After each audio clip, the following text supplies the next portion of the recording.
Bienvenue à cette édition rétrospective de la semaine du Journal de la Ville que nous vous convions de suivre avec beaucoup d'intérêt.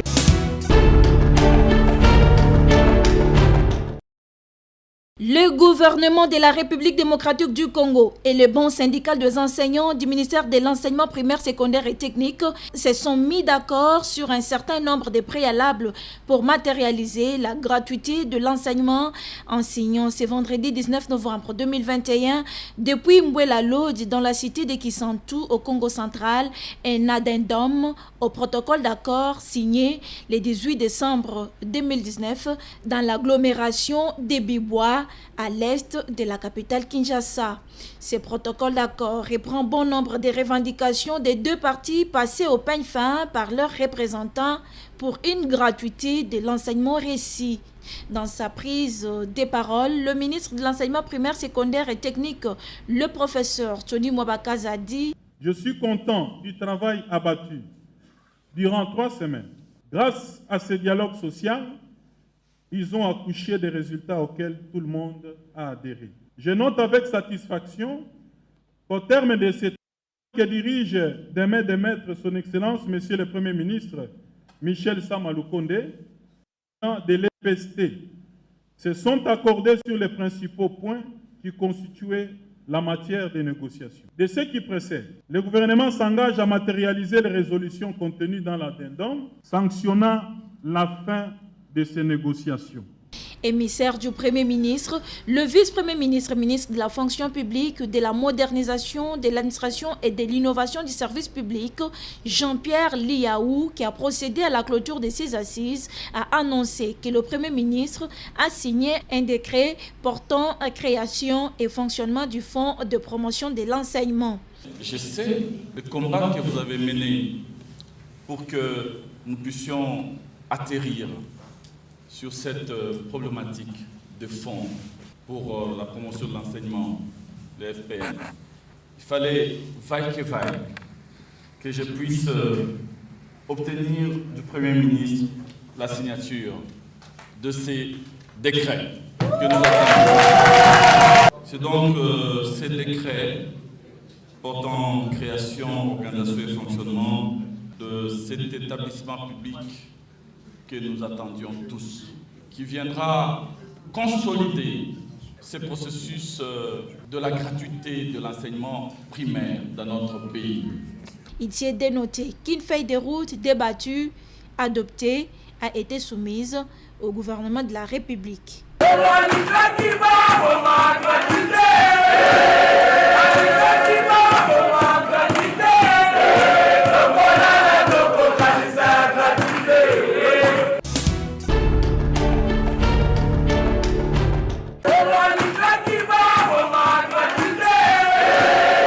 Les résultats d'Mbwela Lodge, le syndicat FENECO-INTC que dirige Augustin Tumbanzouji, félicite les enseignants de la République démocratique du Congo pour leur bravoure et détermination jusqu'à obtenir gain de cause, bien qu'il reste encore à faire. L'accord d'Mbwela est satisfaisant, mais pas à la hauteur de nos attentes.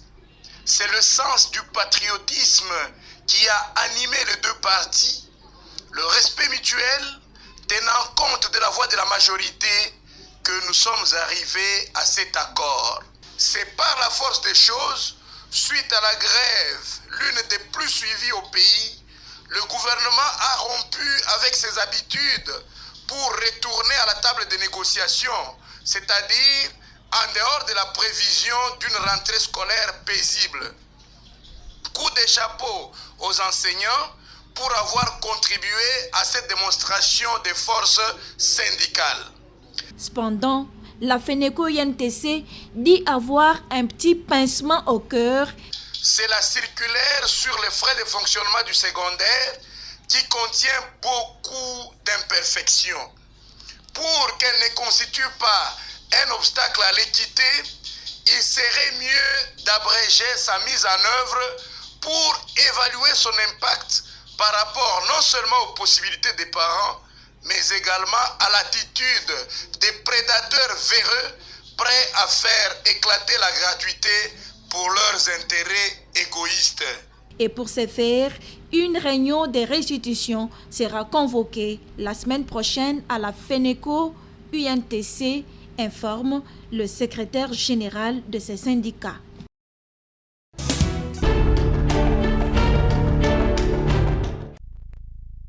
Enjeu électoral en République démocratique du Congo, le Parti congolais pour le progrès, allié à l'UDPS, a fait ses armes. Ce samedi 21 novembre 2021, le PCP s'est réuni en session extraordinaire dans la salle de conférence de l'Inter-Diocésain pour la mise à niveau idéologique de ses nouveaux membres qui venaient d'intégrer le directoire national du parti et aussi organiser la prise de fonction de nouveaux secrétaires généraux adjoints nommés par Aimé Jules Mouroula Manegaba, président du Parti congolais pour le progrès, PCP. Nous sommes une formation politique qui est alliée à l'UDPS, qui soutient le président de la République, qui soutient les actions du président de la République, et à ce titre, on soutiendra sa candidature au moment venu. Et pour ce faire, il faut permettre aux différents dirigeants d'avoir un sang nouveau, d'affronter des nouvelles épreuves. Et c'est dans ce cadre que tous les membres de l'État national qui sont présents à Kinshasa se sont réunis pour échanger au-delà de l'idéologie et partager sur l'état des lieux du parti, essayer de réfléchir sur les stratégies qui doivent être le nôtre pour affronter ces enjeux. Le Parti congolais pour le progrès est représenté dans plusieurs provinces de la RDC pour soutenir les actions du président de la République, Félix Antoine Tshisekedi Tshilombo, précise Aimé Jules Mouroula. Au-delà de Kinshasa, nous sommes dans les Kwilu, nous sommes dans la Chopo, nous sommes au Kasaï oriental, nous sommes au Nord Kivu, au Sud Kivu, au Maniema, nous sommes au Bas-Ouélé, au Haut-Ouélé. Alors, il est vrai que c'est encore 9 provinces sur 26. Mais nous sommes présents, et bien encore que, quoi qu'un parti national, ne sont pas obligés d'être opportunistes et de nous représenter dans chaque village où il n'y a pas d'enjeux électoraux. Et à tous les membres PCP congolistes, votre président vous rassure, mettez-vous en ordre de bataille. Les armes sont en train d'être affûtées et que le congoliste, ou compatriotes congolais comme nous voulons les appeler, doivent être en alerte. Parce que les élections se préparent déjà dès la proclamation des résultats présidentiels. Nous avons été dans ça, nous sommes dans ça, et tout doit être fait à différents niveaux pour que la victoire soit de notre côté.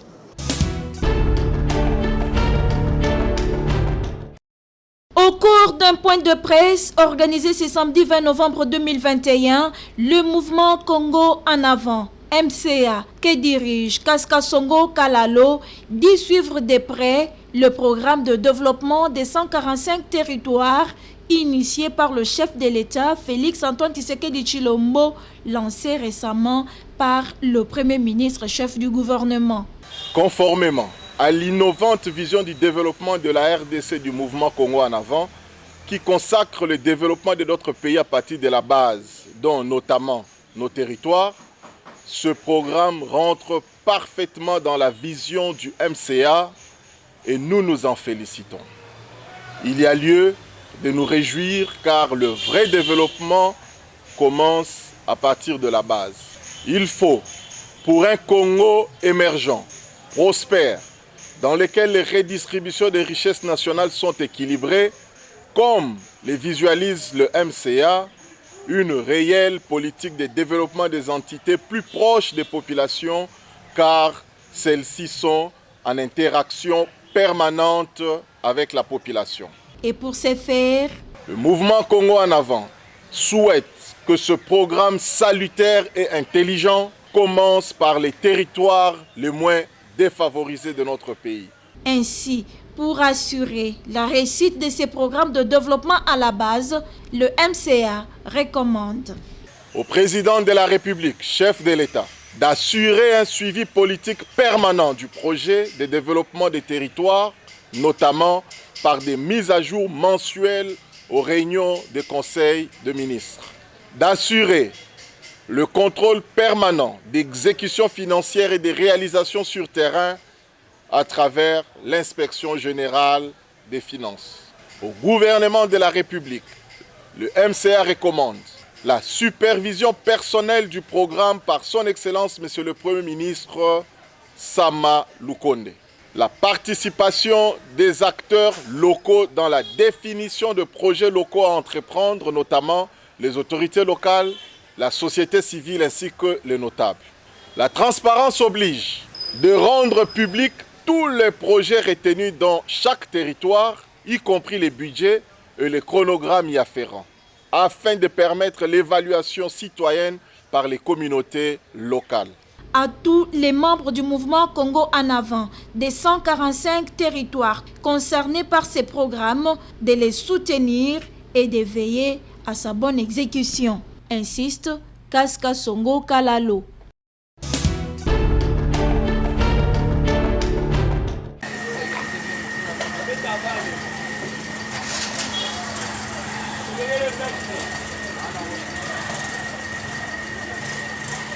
Après sa descente effectuée sur la route Nzolana dans la commune d'Engaliema, l'honorable Gilbert Oumengombe est descendu ce samedi 20 novembre 2021 dans le quartier City Rétro à Mamaemo, où il a fait un don d'un câble souterrain d'été de plus de 15 mètres pour les sorties des parts 3 et 4 afin de soulager tant soit peu les habitants de ces quartiers qui souffrent d'un manque exagéré du courant électrique il y a de cela plusieurs années.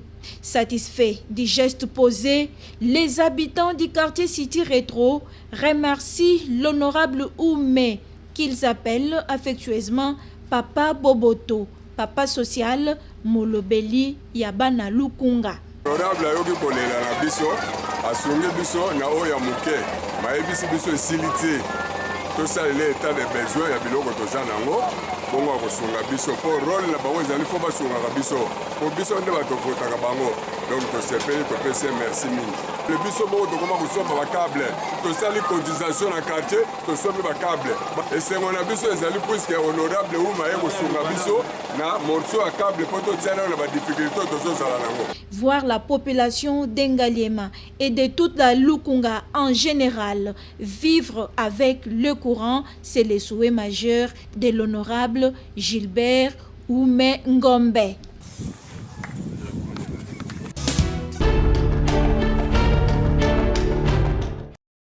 C'est jusqu'au petit matin, aux environs de 2 heures, que le délai de 72 heures accordé au Premier ministre Sama Lukonde, accompagné de membres de son équipe gouvernementale, venus présenter et défendre devant la représentation nationale le projet de loi de finances exercice 2022. Évalué à la hauteur de 10 milliards de dollars américains, ce projet de budget a suscité plusieurs réactions auprès des élus du peuple. Mais aujourd'hui, rien n'est fait jusqu'aujourd'hui.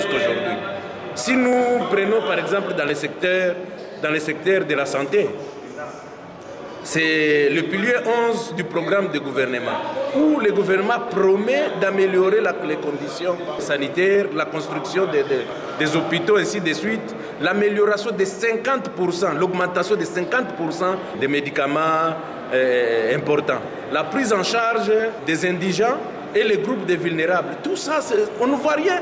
Alors que l'année 2023 est en train d'arriver, nous sommes à une année de 2023. Mais le programme jusque-là, selon moi, on est à 10% d'exécution du programme du gouvernement avec lequel on a investi. Merci.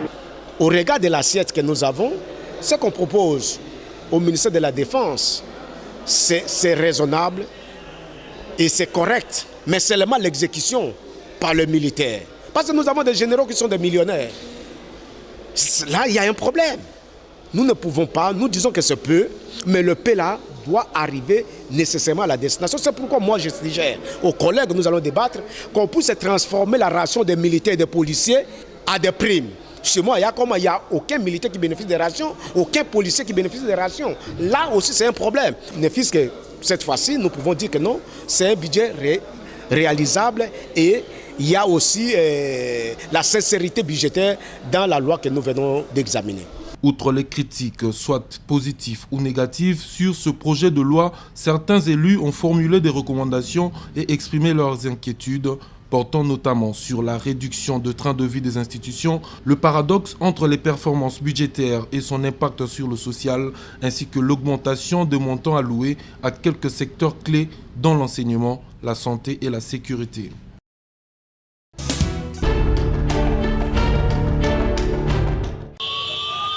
C'est dans un stade de martyrs rénové aux standards internationaux que la RDC et le Bénin se sont affrontés ce dimanche 14 novembre 2021 au cours d'un derby qualifié des finales pour les deux nations qui aspiraient toutes à obtenir le ticket pour les matchs de cadrage avant la Coupe du Monde Qatar 2022. 2-0, c'est le score qui a sanctionné ce match palpitant. Les léopards de la RDC ont eu un supporter de poids, le chef de l'État Félix Antoine Tshisekedi Tshilombo, entouré du président de l'Assemblée nationale Mbosso Kodia, du Premier ministre Sama Lukonde, du ministre des Sports Serge Nkonde et de quelques autres membres du gouvernement. Le premier sportif du pays a encouragé l'équipe nationale dès l'entame de la partie jusqu'à la fin du match. Déjà à la 9e minute, la RDC a ouvert le score sur un penalty réussi par l'international Mbokani. À la 74e minute, Ben Malango, sur un centre de Moukoko Amale, a alourdi la marque. Dans les tribunes, la joie était à son comble.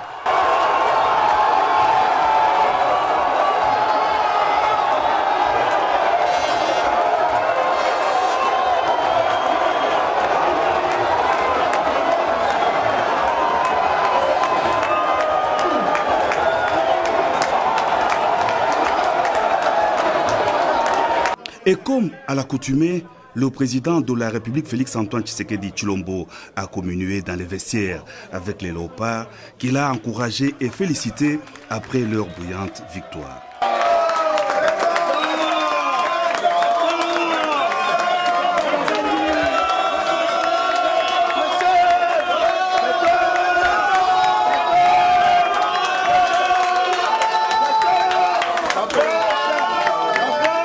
Mes félicitations. Mais attention, match est très mi-balé. Donc maintenant, on reste concentré. Vraiment, on est à 2 pas de la Coupe du Monde. Bolak ici, vraiment, une maturité, une maîtrise impressionnante. Donc vraiment, je suis très fier de vous. Le peuple congolais est fier de vous. Au Salinga Penda, honneur na sepeli.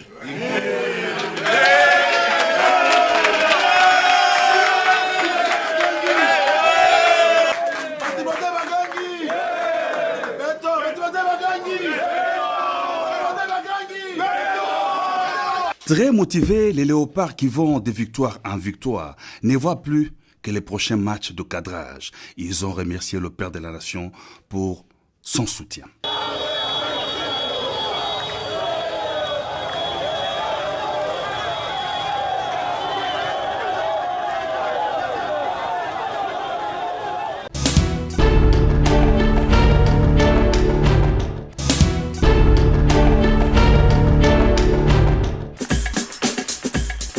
Fin de cette session d'information rétrospective. Merci de l'avoir suivi et déjà bon début de semaine à tous.